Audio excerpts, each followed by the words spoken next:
Tamil Nadu X central armed police forces welfare and rehabilitation association வழக்கறிஞர் ஸ்டாலின் மணி அவர்கள் நம்முடைய கோரிக்கைகள் குறித்தும் சட்ட ரீதியாக எதிர்கொண்டு வரும் பல்வேறு சிக்கல்கள் குறித்தும் நம்முடைய உரையாற்ற இருக்கிறார். நான் பள்ளியில் படிக்கும் காலத்திலிருந்தே காக்கி உடை உடுத்தி உங்களைப் போல் நான் இராணுவப்படை துணை இராணுவப்படையில் சேர வேண்டும் என்ற ஆவல். ஆனால் என்னுடைய அண்டர் ஏஜ் 17 வயதில் 18 வயதிலேயே எனக்கு சிறு சிறு குறைகள் இருந்து நான் அதிலிருந்து விடுபட்டு விட்டேன்.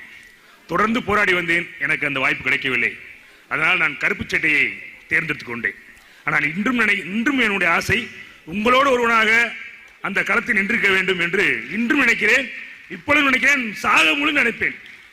ஏனென்றால் ஒவ்வொரு குடிமகனும் அரசாங்கத்தில் விளையாடக்கூடிய குடிமகன் அனைவரும் 8 மணி நேரம் 10 மணி நேரம் விளைவிட்டு அவன் குடும்பத்துடன் சந்தோஷமாக காலை உணவையும் மதிய உணவையும் இரவு உணவையும் உண்டுவிட்டு சந்தோஷமாக அவரவர்கள் ஏரியாவில் உள்ள பாடல்களையோ நிகழ்ச்சியையோ கண்டுகளித்து விட்டு அமைதியாக உறங்குவார்கள். ஆனால் உள்ளபடியே இந்த இந்திய திருநாட்டுக்காக காஷ்மீரிலிருந்து கன்னியாகுமரி வரை உள்ள அந்த எல்லை பாதுகாப்பு படையிலிருந்து அந்த சுழன்று பாதுகாக்கக்கூடிய ஒரே ராணுவ வீரர்கள் என்றால் அது நீங்கள் தான். நீங்கள் மட்டும்தான். மாட்டாண்டாய் பிள்ளை போல் உங்களை அந்த காலத்திலிருந்தே உங்களை வஞ்சிக்கப்பட்டு வருகிறார்கள். நான் உரிமையுடன் கூறிக்கொள்கிறேன், கொஞ்சம் அளவையும் கூடிய சொல்கிறேன். உள்ளபடியே உங்கள் போராட்டம் ஒரு 20 ஆண்டுகளுக்கு முன்பு இதே வேகத்தில் ஆரம்பித்திருந்தால் கண்டிப்பாக இன்று நீங்கள் வெற்றி பெற்றிருப்பீர்கள். இன்றும் காலம் குட்டிவிடவில்லை. இந்த தமிழ்நாட்டிலிருந்து இந்த போராட்டம் ஆரம்பிப்பதால் கண்டிப்பாக நீங்கள் வெற்றி அறிவீர்கள் என்று உறுதி.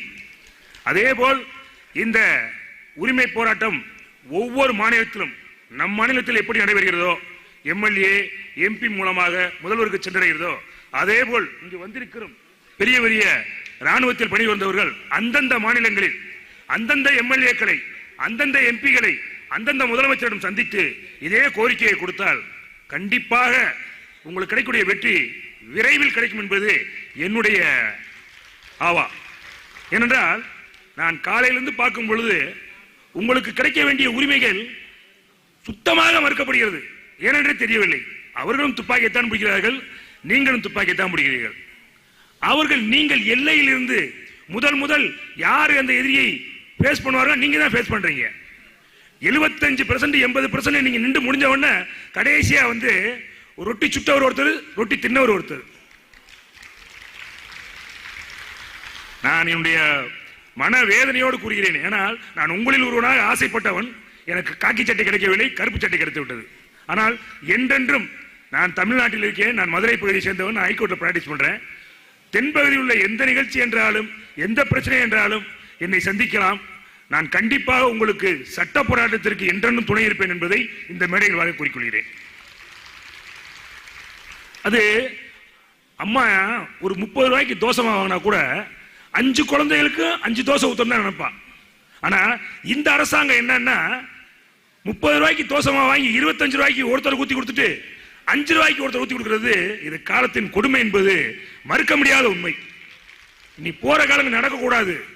அதற்கு நீங்கள் எல்லாம் இன்றைக்கு எப்படி குடும்பமா வந்திருக்கிறீர்களோ அதே போல் எல்லா நிகழ்வுகளும் கலந்து இந்த உரிமை போராட்டத்தில் 100க்கு 100 வெற்றி பெற்று இந்த வெற்றி விழாவில் நாம் எல்லோரும் சந்திக்க வேண்டும் என்பது என்னுடைய ஆவல்.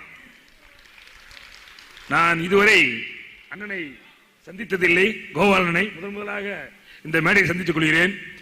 அண்ணன் வந்து நீங்க எப்படி காட்டுக்குள்ள இருந்தீங்களோ அண்ணன் வந்து காட்டுக்குள்ள போய் ஒரு வீரப்பனை சந்திச்சு அவனுடைய கோரிக்கை என்னன்னு முடிச்சாரோ அதே போல உங்கள் கோரிக்கைக்காக அண்ணன் கடைசி கால வரலும் போராடுவார் என்றது என்னுடைய அவா. என் பேரிலே ஸ்டாலின், என்னுடைய பேரிலே ஸ்டாலின் கண்டிப்பாக இந்த புரட்சியை கடைசி வரை இருந்து உங்களுடன் ஒத்துழைத்து இந்த போராட்டத்தை மேன்மேல் உரிமை போராட்டத்தை மென்மேலும் வலு சேர்த்து வெற்றியடைய வேண்டும் என்பது ஆவா. இது எல்லோரும் உங்கள் கையில் இருக்கிற இந்த உரிமை போராட்டத்தை என்றென்று விட்டுவிடாது என்பது நான் கடைசி வரை உங்களுடன் போராடுவேன் என்பதை இந்த தருணத்தில் கூறிக்கொண்டு வாய்ப்பளித்த இந்த உரிமை போராட்ட குழுத்துக்கு மனமார்ந்த நன்றியை தெரிவிக்கிறேன். நன்றி.